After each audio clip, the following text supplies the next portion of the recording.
Peace, family. Today we making some applesauce fruit leather.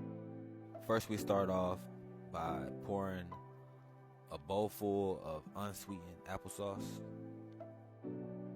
Next right here I'm adding about a tablespoon of organic honey, so it has that apple crisp kind of flavor to it.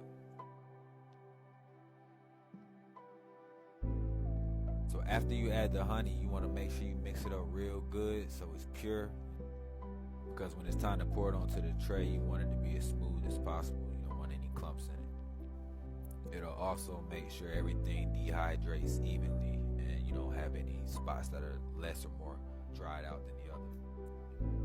So now I'm just going around this parchment paper that I cut in a circle to fit into the tray, and I'm pouring all the applesauce with the honey onto the paper, and I'm gonna go ahead and spread it onto here evenly as possible. I could have used more to make a thicker layer, but it's cool, it still worked out. But I do recommend using a thicker layer. They recommend about an 1/8 inch puree. Next, I add the top, set it to 140 degrees, and let it sit for 8 hours.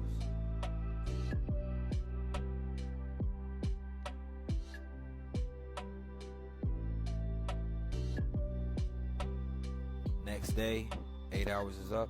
Boom, we got some beautiful fruit leather, and she came out delicious.